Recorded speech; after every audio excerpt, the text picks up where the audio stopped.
Shalom saudara-saudara yang dikasihi oleh Tuhan. Ketika orang memikirkan mengenai kekristenan, maka pada umumnya orang langsung mengasosiasikannya dengan kasih. Saudara, itu adalah kebenaran. Karena Alkitab mengajarkan kepada kita, baik perjanjian lama dan perjanjian baru, agar kita mengasihi sesama kita seperti diri kita sendiri. Bahkan perjanjian baru mengatakan, Tuhan Yesus mengatakan, agar kita mengasihi sesama kita seperti Kristus mengasihi kita. Salam jumpa dalam program Tuhan adalah Gembalaku. Saudara, manusia pada umumnya suka memandang muka. Maksudnya, memandang posisi, memandang jabatan, memandang status orang, di mana dengan itu mempengaruhi bagaimana dia memperlakukan orang tersebut. Saudara, meskipun tidak semua orang berbuat demikian tentunya. Saudara, memandang muka dapat terjadi ada banyak alasan. Di antaranya bisa saja ada orang yang suka menjilat orang lain, yaitu orang-orang tertentu, dengan jabatan tertentu atau pengaruh tertentu, supaya bisa mendapat keuntungan dari apa yang dia perbuat. Namun ada orang, saudara, memandang muka karena memiliki perasaan arogansi yang tinggi. Sehingga dia bisa merendahkan orang-orang yang dia anggap tidak penting. Mengabaikan orang-orang yang dia anggap tidak menguntungkan. Bahkan ada yang cukup menghina orang lain. Saudara, apakah orang Kristen patut berbuat demikian? Saudara, firman Tuhan mengajarkan kepada kita bahwa terhadap semua orang, kasihilah mereka sebagai sesama dari kita. Saudara, tidak ada persyaratan di dalam kasih itu, dan tidak ada gradasi di dalam kasih itu, tapi kasih yang sama, seperti Kristus mengasihi kita.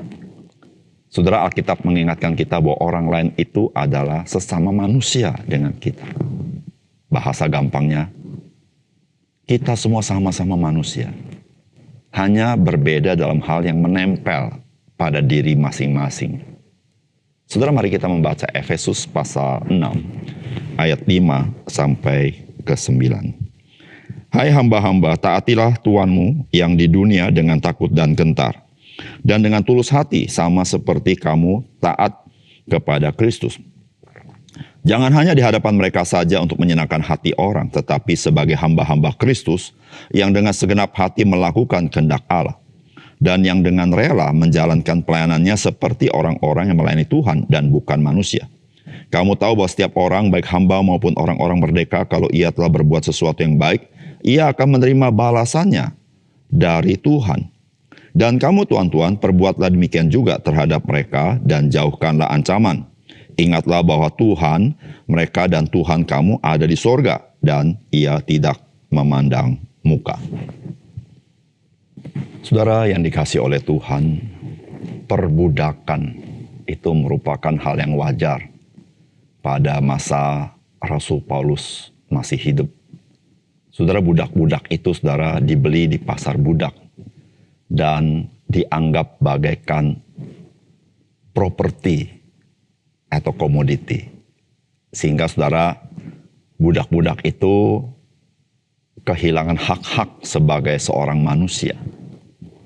Saudara, bagaimana kekristenan memberikan pengaruh kepada tatanan masyarakat yang seperti itu? Ketika kita membaca Alkitab Perjanjian Baru, kita mengerti bagaimanakah Kristus dan pengikutnya, yaitu orang-orang Kristen, memperlakukan budak-budak itu. Saudara, orang Kristen pada zaman itu memperlakukan budak sebagai saudara karena ada di dalam Kristus. Saudara, bagian firman Tuhan hari ini memberikan kita tuntunan, baik kita sebagai pekerja ataupun kita sebagai pengusaha atau sebagai pimpinan. Saudara, apakah nasihat firman Tuhan bagi kita? Yang pertama, saudara, mari kita bekerja di dunia ini sebagai hamba Yesus Kristus. Saudara, firman Tuhan berkata begini, "Hai hamba-hamba, taatilah Tuhanmu yang di dunia dengan takut dan gentar. Dan dengan tulus hati sama seperti kamu taat kepada Kristus. Jangan hanya di hadapan mereka saja untuk menyenangkan hati orang, tetapi sebagai hamba-hamba Kristus yang dengan segenap hati melakukan kehendak Allah. Dan yang dengan rela menjalankan pelayanannya seperti orang-orang yang melayani Tuhan dan bukan manusia. Kamu tahu bahwa setiap orang, baik hamba maupun orang merdeka, kalau ia telah berbuat sesuatu yang baik, ia akan menerima balasannya dari Tuhan." Saudara, nasihat Rasul Paulus tentu tidak dalam konteks seperti hari ini orang bekerja, tetapi dalam konteks pada zaman itu. Ketika Rasul Paulus berbicara, "Hai hamba-hamba," itu saudara adalah budak-budak yang bekerja, yang kehilangan hak-haknya sebagai seorang manusia.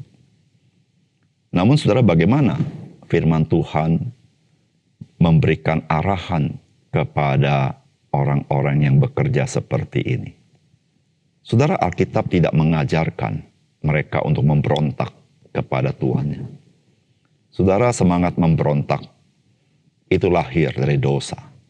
Tetapi Alkitab mengajarkan, meskipun demikian, budak-budak yang percaya Tuhan Yesus harus melayani tuannya dengan takut dan gentar, yaitu dengan rasa hormat.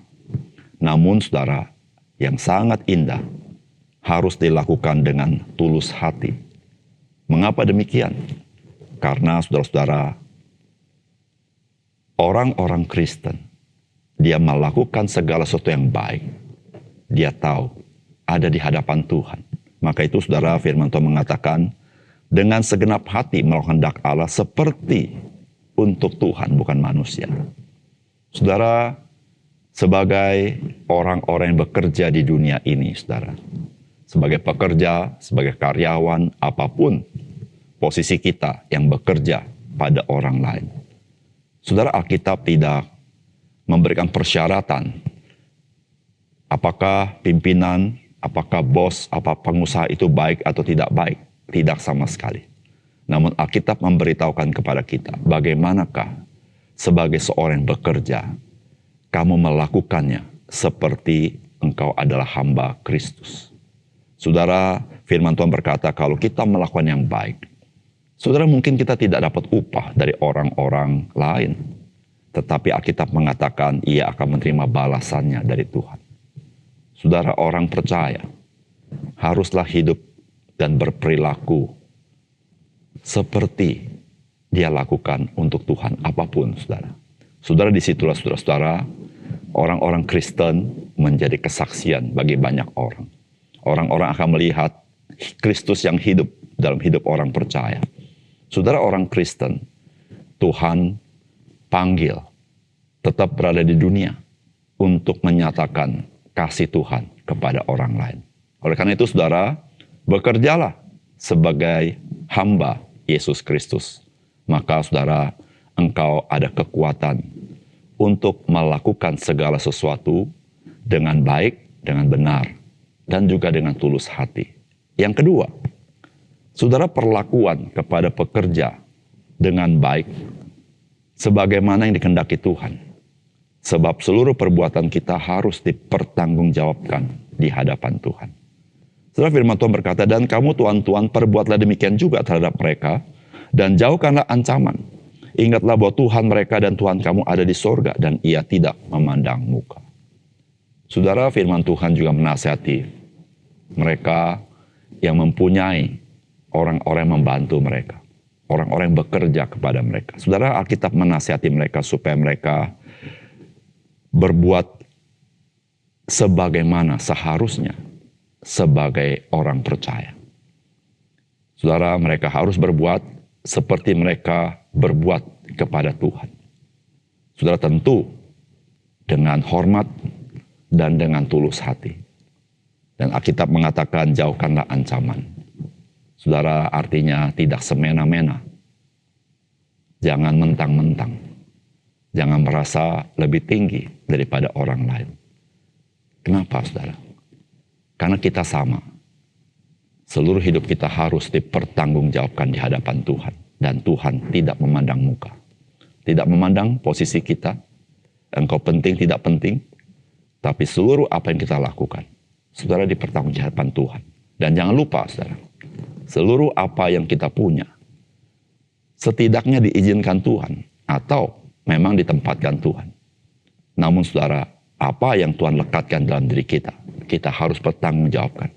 Oleh karena itu, saudara yang kasih dalam Tuhan, marilah kita bersikap, berbuat kepada orang lain, siapapun dia. Saudara, di dalam takut akan Tuhan, kita mengasihi mereka karena kita juga telah dikasih oleh Tuhan. Sehingga saudara, apapun posisi kita, panggilan Tuhan tetap, jadilah berkat bagi semua orang. Kasihlah sesama manusia seperti dirimu sendiri. Dan biarlah engkau menjadi saksi Kristus di tengah dunia ini. Mari kita berdoa. Bapa surga, terima kasih untuk kebenaran firman-Mu. Biarlah kami boleh menghayati dan menghidupi firman Tuhan. Karena ya Tuhan, ketika kami menghidupi firman Tuhan, kami baru mengerti bagaimana kami harus hidup. Sehingga dengan demikian kami boleh memuliakan nama Tuhan. Dan hidup kami yang sementara menjadi berkat bagi orang lain. Dalam nama Tuhan Yesus kami berdoa. Amin.